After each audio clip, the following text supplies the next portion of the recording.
خدا کرے کہ میری عرض پاک پر اترے وہ فصل گل جسے اندیشے زوال نہ ہو۔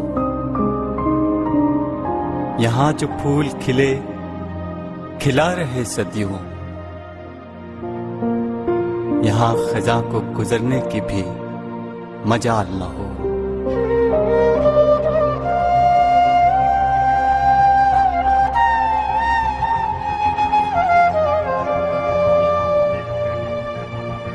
یہاں جو سبزہ اگے ہمیشہ سبز رہے، اور ایسا سبز کہ جس کی کوئی مثال نہ ہو۔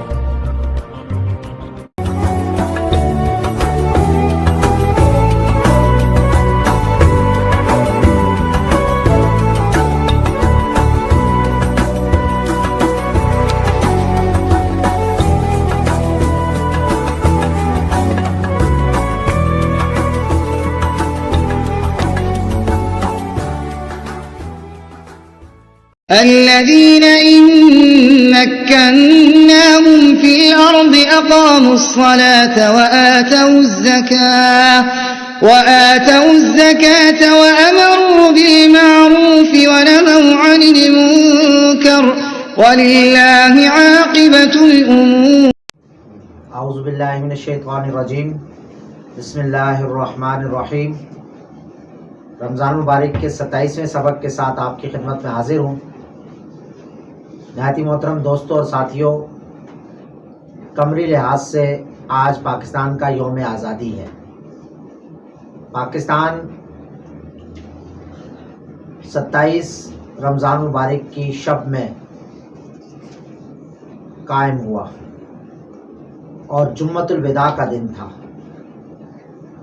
یہ محض ایک اتفاق نہیں ہے، بلکہ رب کے منصوبوں میں سے ایک عظیم منصوبہ ہے کہ رمضان مبارک کی بابرکت ساعتیں اور اس میں بھی رمضان مبارک کا آخری عشرہ اور جمعۃ الوداع اور پھر 27ویں شب، در حقیقت رمضان، قرآن، شب قدر اور پاکستان، قدر مشترک اس میں اللہ کی حاکمیت کا قیام ہے۔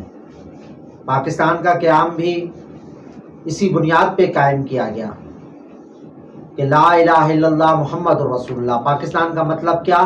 لا الہ الا اللہ، کہ پاکستان کو قائم اسی لیے کیا گیا کہ یہاں پر اللہ کے دین کو نافذ کیا جائے گا، قرآن کو بطور نظام یہاں پیش کیا جائے گا۔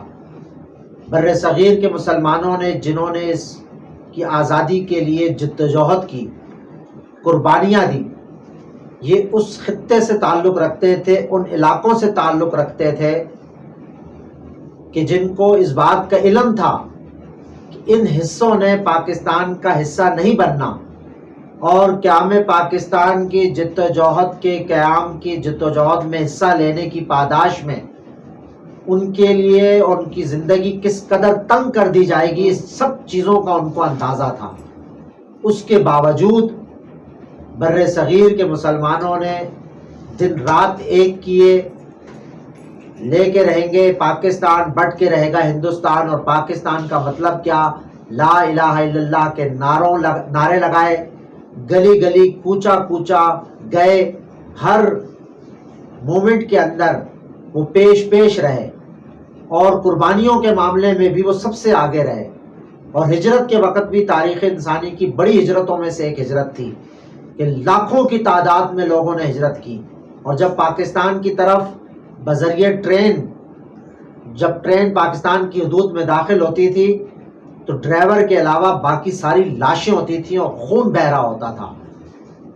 یہ کٹی اور جلی ہوئی لاشوں کے ساتھ لوگ پاکستان پہنچے تھے، لٹتے پٹتے لوگ یہاں پہنچے تھے، عصمت دریاں ہوئی تھیں، ماؤں سے ان کے بچے چھینے گئے تھے، بچے اپنے والدین سے اور والدین اپنے بچوں سے بچھڑ چکے تھے، کئی خاندان بٹ گئے، لیکن صرف اور صرف مقصد کیا تھا؟ پاکستان کے اندر اسلام کا نظام کو قائم ہونا۔ لیکن آج نصف صدی بلکہ اس سے بھی اوپر 70-75 سال ہو چکے ہیں، لیکن آج بھی پاکستان اپنی منزل تک نہیں پہنچ سکا. آج تک وہ منزل نہیں آ سکی جس کے لیے بر صغیر کے لاکھوں مسلمانوں نے ہجرت کی تھی. آج تک ہم نے اللہ سے کیا ہوا وہ وعدہ نہیں نبھا سکے کہ یہاں پر لا الہ الا اللہ محمد رسول اللہ کا نظام ہوگا. ہمارے آئین نے تو کلمہ پڑھ لیا، ہمارے آئین میں تو لکھا ہوا ہے کہ سپریم لا صرف اللہ تبارک و تعالیٰ کی ذات ہوگی اور حکومت الہیہ اس ملک کا جو ہے مقدر ہوگی، اور ہمارے پارلیمنٹ کے ماتھے کے اوپر لا الہ الا اللہ محمد رسول اللہ تو لکھا ہوا ہے، اور ہماری عدالتوں میں جج اپنے سامنے قرآن مجید رکھ کر تو فیصلہ کرتا ہے، لیکن قرآن مجید کے جو احکامات ہیں اس کے مطابق فیصلہ نہیں کرتا.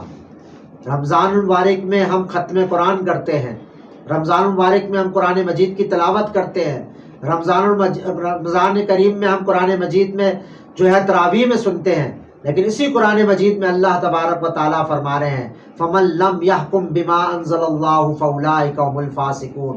جو اللہ کے نازل کردہ احکامات کے مطابق فیصلے نہیں کرتے یہی لوگ فاسق ہیں.